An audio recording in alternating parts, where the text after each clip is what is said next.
All right. Welcome to the second episode of Curves and Vows.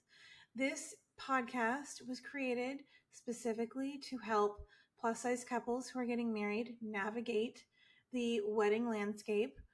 And then it's also for vendors who are size inclusive and want to be even better allies to people who exist in larger bodies.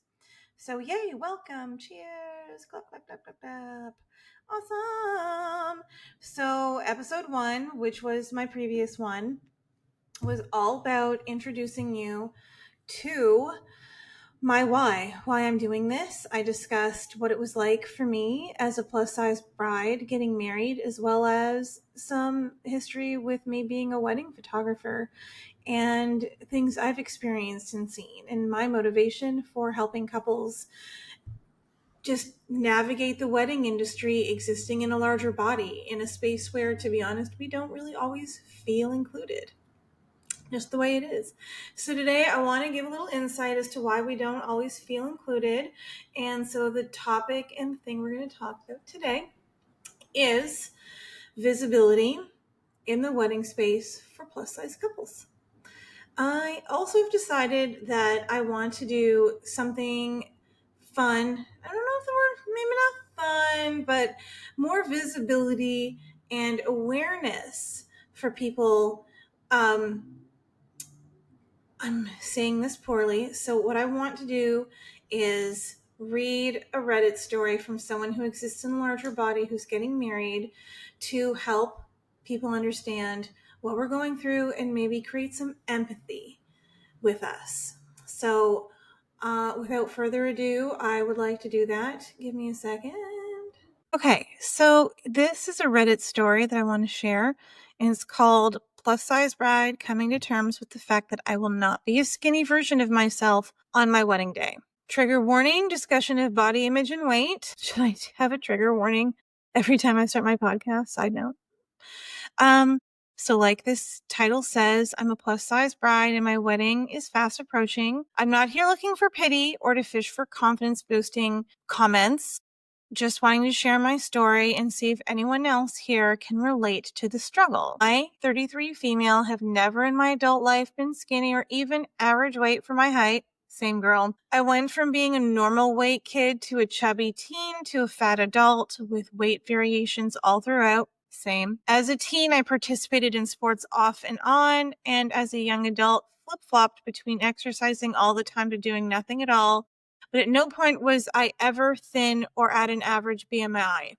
Same. When I met my fiance 10 years ago, I was at one of my most fit points, but I let that go quickly when I adopted my partner's unhealthy lifestyle. He's the kind of person who can eat whatever he wants and never gain weight. I, on the other hand, only need to stare at a cookie too long and gain 5 pounds. Same. He never needed to watch his diet or exercise much, so I gave up on it for myself to spend more of my time with him. Stupid, I know. And ate whatever he ate. In the 10 years we've been together, plus the pregnancy and birth of a child, I'm now 50 pounds heavier than when we got together. When we got engaged, I envisioned using the time between then and my wedding to lose at least 30 pounds. It ended up being a very hectic and stressful year for me because planning a wedding is honestly a full-time job. Trying to manage our family schedule, and while a few attempts were made to consistently get to the gym and eat healthy, it never worked out long-term. I'm actually now 5 pounds heavier than when we got engaged. Who doesn't know that life, honestly? While one part of me has reached a point of radical acceptance that I'm not allowed to exist in the world as an overweight person, and my friends and family and fiance still love me and accept me as I am, another part of me is really frustrated and kicking myself for not getting anywhere close to my goals before the wedding. I have 5 weeks left until the wedding and have to come to terms with the fact that I will forever be an overweight in my photos. I can always work towards my health goals in the long term, and I plan to do just that, but I am really kind of sad that I wasn't able to reach my goals before the wedding day when I'm supposed to feel my most beautiful. Please no judgmental comments, and if you haven't ever struggled with being overweight, please don't feel compelled to give me health advice. That's not what this post is for. I'm just here to start a conversation for others who might relate. I understand this so hard. When I was getting married, I was a size 18, and I honestly thought that with diet and exercise that I would be able to lose weight and get down maybe to a size 16 or 14 and just in general look better for my wedding day. And to be honest, wedding planning, and I was also moving to a different country at the same time. It just never happened. There was just so much stress, and there was work and planning a wedding, and I didn't know it at the time, but I also had polycystic ovarian syndrome, and if you know how that goes, there was no way I was going to lose like 30 to 40 pounds in less than a year. Just wasn't going to happen. I understand now completely what's going on and why I've struggled to lose weight my entire life, but at the time, I didn't know, and I felt everything that she's feeling. I was also sad that I was going to get married and be overweight. And this was back in 2011, where the body positivity movement wasn't super robust.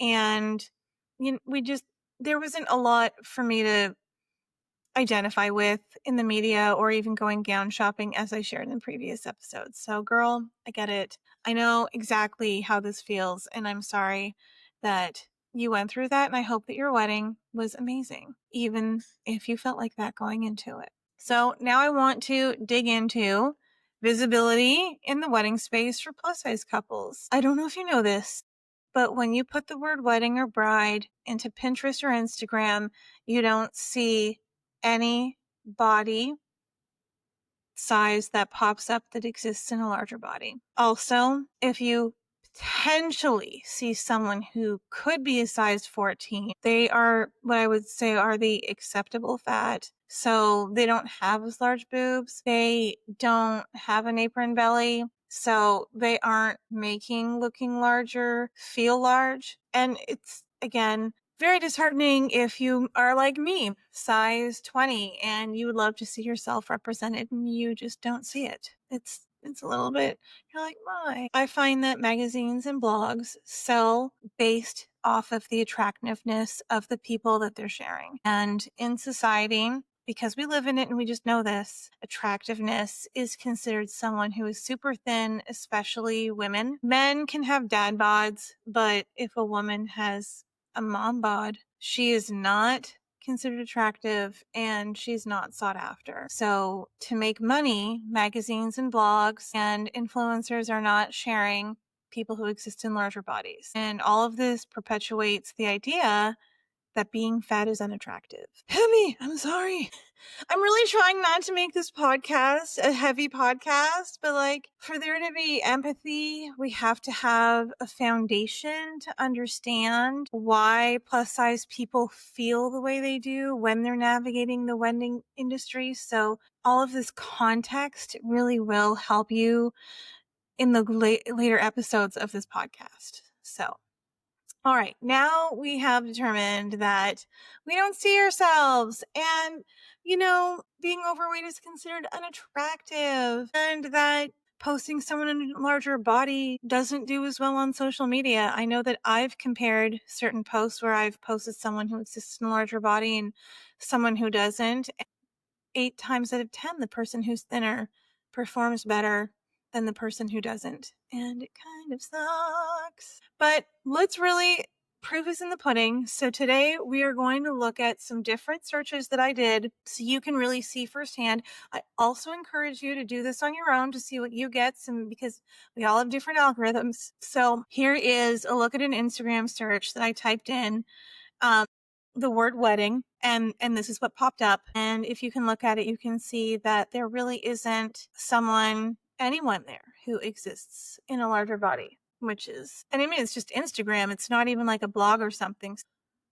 It's just fascinating how Instagram doesn't show a plus size body in like the first 9 images. So then I decided, you know what, let's go to Pinterest. Maybe I'll have more luck on Pinterest. So I just typed in the word wedding, and this is what popped up.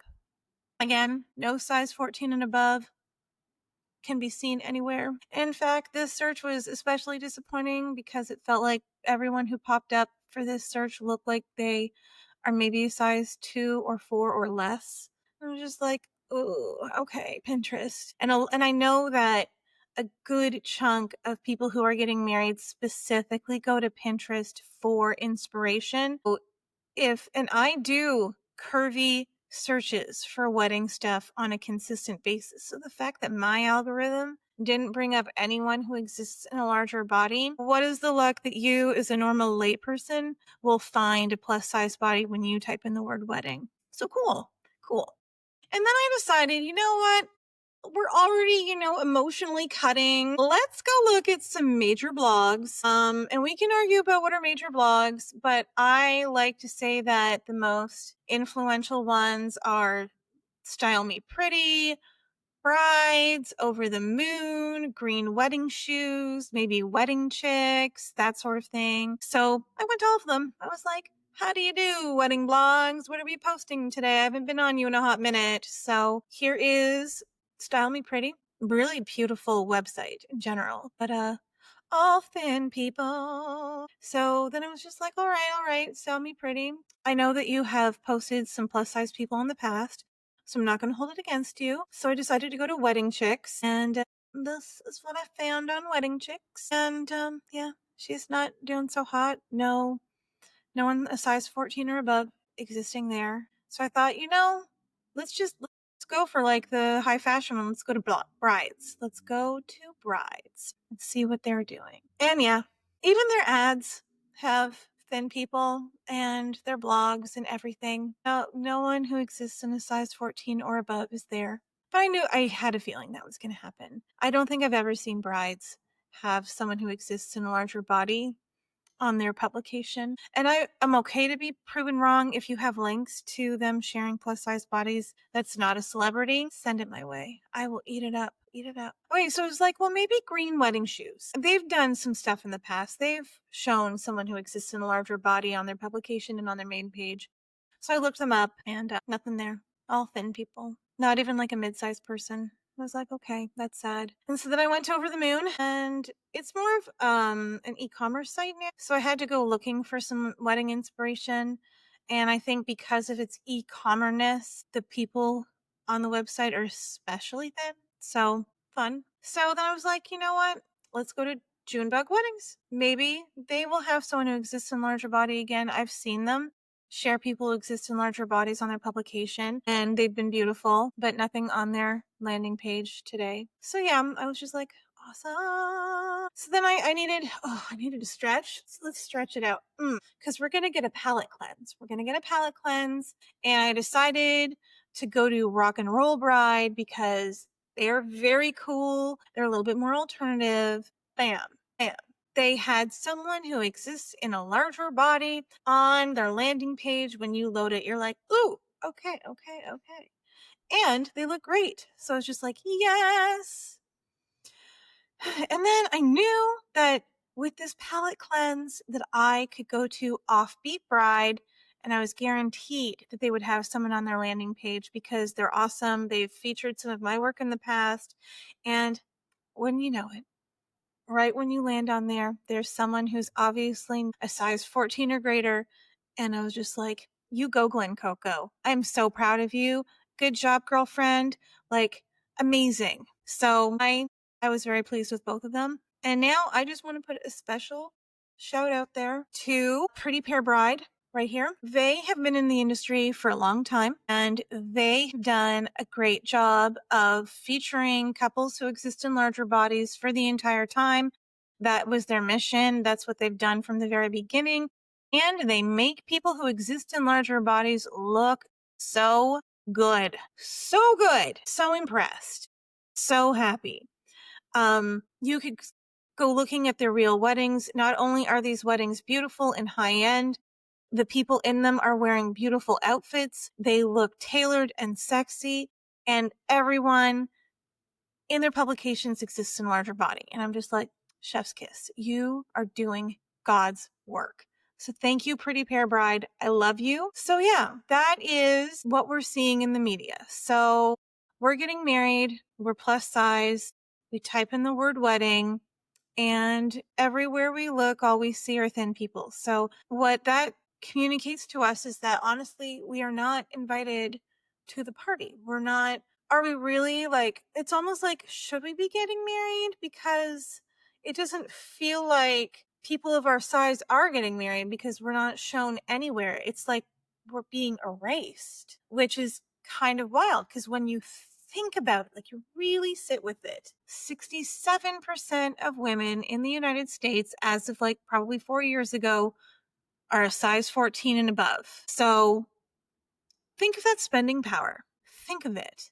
And then the wedding industry that could be making so much money if they just made us look good and highlighted us, even like 25% of the time, it would be mind-bogglingly amazing for them. I know that they would see an increase in sales across the board because like if you go to Walmart or Target and there's like a cute outfit, even Anthropologie, all of the plus sizes go fastest. We are hungry for beautiful stuff that fits us well and makes us look good. We want to spend the money. We want to look good. There is an internal movement with people who exist in larger bodies who are tired of feeling ashamed of how we are being portrayed in the media, and we want to combat that by looking fierce and amazing and showing up.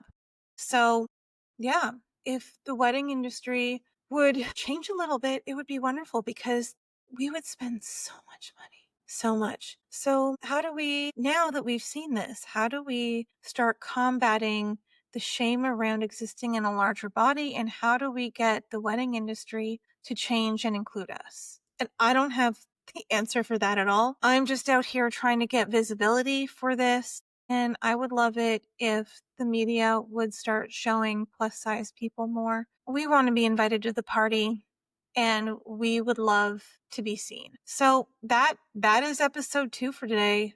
Thank you for being here. It was awesome to talk to you about all of these publications and the visibility of the plus size community. I hope that you had some great takeaways. Please comment anything in the comments about how you feel about stuff. If you're getting married and you exist in larger body or you're a vendor, I would love to get your perspective on things or things that you've seen. If you leave mean comments because you don't like people who exist in larger bodies, I will delete them. So let's just make this a positive space that is for learning and growing and creating empathy. That's all I ask. And I can't wait to talk to you in the future about more plus size things. Welcome to Curves and